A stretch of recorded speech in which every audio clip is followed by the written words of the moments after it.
Hello and welcome to the interview on France 24. We're joined by the President of Armenia, Armén Sargsyan. Mr. President, thank you very much for being with us from Yerevan in Armenia.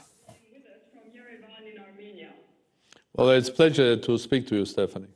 There is a war in Nagorno-Karabakh, an enclave in Azerbaijan, mostly populated by Armenians, a war between Azerbaijan and your country, Mr. President, Armenia.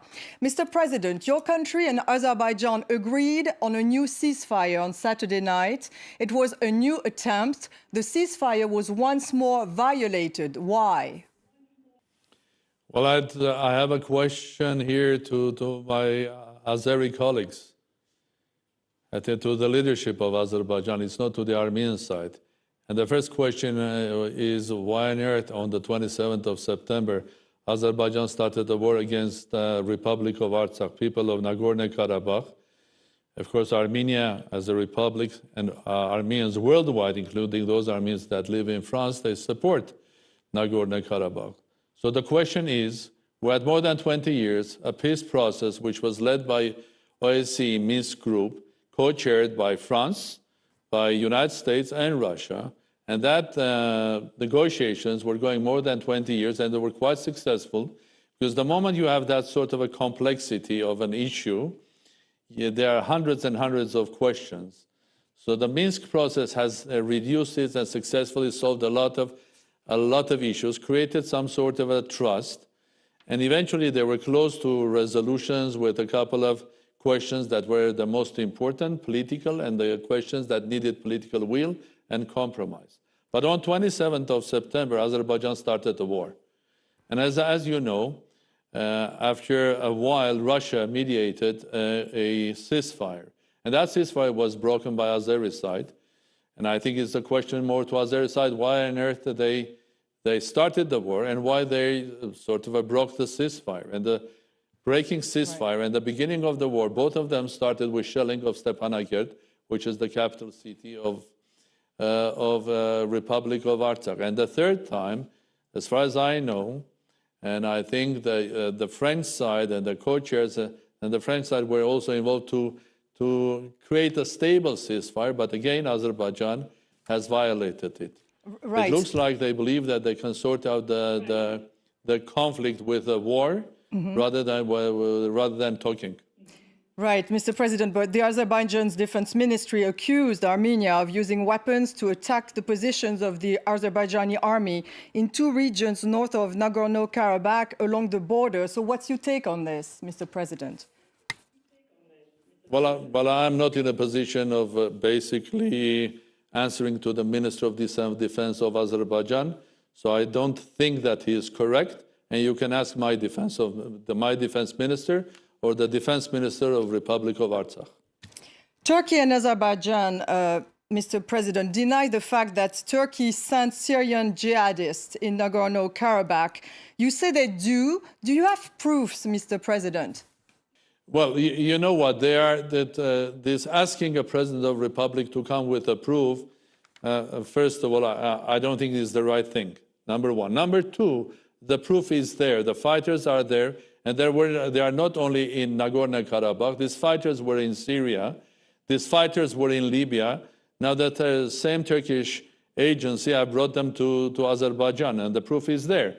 The difference between now and the first war, which was early 90s, there were some jihadist fighters there from Afghanistan and elsewhere, but these were individuals. Now, this time, it's these Islamic fighters or terrorists, they are terrorist groups, forbidden by many countries, including France.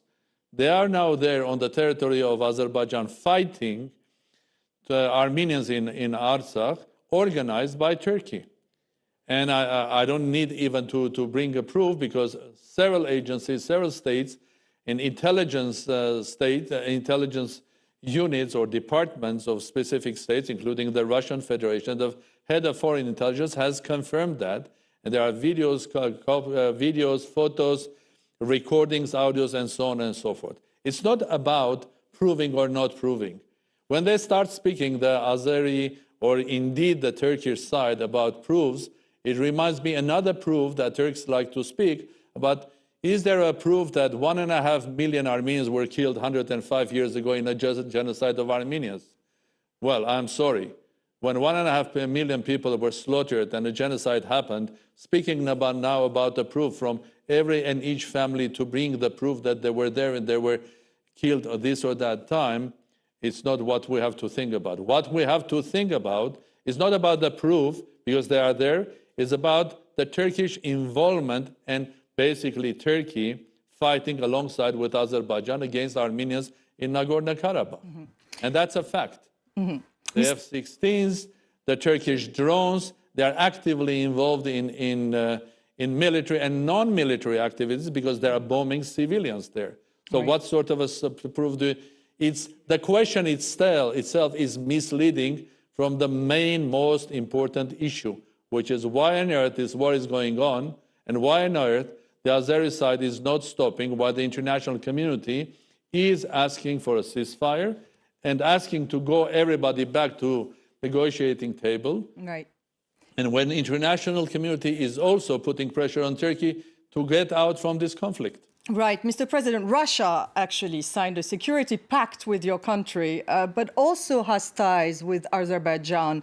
Do you speak with Vladimir Putin? What do you expect from Russia? Well, first of all, you're absolutely right. Russia has a political military pact with Armenia, and we have signed with them not for this or that reason, because Russia is an ally and was an ally of Armenia for many, many years. Russia has proven historically that Armenia and Russia relations are one of the most important for two nations. We trust each other. That's true. Number two, Russia also has good relations with Azerbaijan as well. From that point of view, and because Russia is not directly involved in this conflict, unlike Turkey, Russia can become an impartial mediator between the sides. So this is what Russia indeed is trying to do.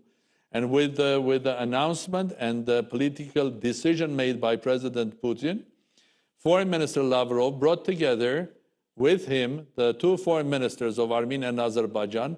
They negotiated for more than 11 hours and they signed a ceasefire agreement. Well, the next day, Azeri side just ignored it. That is showing again that interests of Azerbaijan, in this case, probably more the interests of the Turkish side, are not in harmony stopping the war, are not in harmony stopping shellings of civilians, are not in harmony of going back to negotiations and solving the issue with a peaceful mean. Most probably, Turkey has completely other plans, ideas, and that's why Turkish presence, the presence of Turkish component there, is not allowing Azerbaijan to go on with the ceasefire. Should there be a Russian military intervention in the conflict, according to you, Mr. President? Well, not at all. First of all, Armenians in Nagorno-Karabakh have proven, even in the 3-year war in early 90s, that they can defend their country. Secondly, what I am preaching here is not about involving Russia and then tomorrow Iran and then the third party and making Armenia and Azerbaijan and Caucasus another Syria. What I'm telling here is that instead of talking about involving Russia, we have to talk about excluding Turkey, which has completely destructive role here. It is destabilizing the whole issue. It has added a new dimension to this, which doesn't have anything to do with the inspirations of people of Nagorno-Karabakh or Republic of Artsakh live in their homeland freely to basically have their religion that they just became Armenian Christians in the year 301. There was no Azerbaijan, no Turkey there. To continue protecting their land, their family, while Turkey has different approach and different ideas. And these ideas are not only related to Nagorno-Karabakh. Right. These are also messages to Armenia and to Armenians worldwide, but also to Europe. So do you think the Minsk group is still the proper arena to negotiate? What would you expect from France or for Europe at large? Because you're talking about Europe now. Well, let's first analyze why on earth, in short, why on earth Turkey is doing this Well, they claim they are ethnic brothers with Azerbaijan, but they are ethnic brothers with many nations far, far from Turkey. Secondly, they spoke about PKK fighters, which is complete nonsense. They spoke about protecting international logistics or pipelines that run from Azerbaijan via Georgia to Turkey. Another nonsense. If Armenians had any intention of hitting them, they would have done that years ago, 20 years ago, not allowing Azerbaijan to make billions of euros and then spending them on buying arms and then killing now Armenians. Right. The real intention, most probably, and this is not only me, but a lot of analysts, that Turkey wants to be in Azerbaijan, to stay in Azerbaijan, and to control energy. But Right. if you look at what is happening the recent several years, Turkey is trying to control energy resources from Caspian and Central Asia that goes to Europe and Right. basically makes somehow Europe, at Right. least Southern Europe, as a hostage. Like they have made Europe a hostage because of the refugees.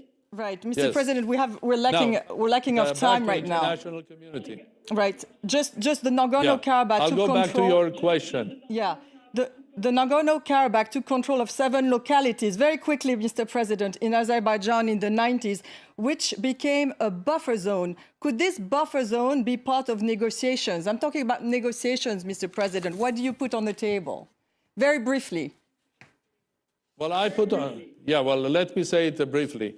Today, the Security Council of UN is getting together. I expect them, after that, with an announcement to put pressure on Turkey to stop being involved. I expect NATO, European Union, to put pressure on Turkey and Azerbaijan to stop and start a ceasefire. The moment ceasefire is reached, but everything is on table.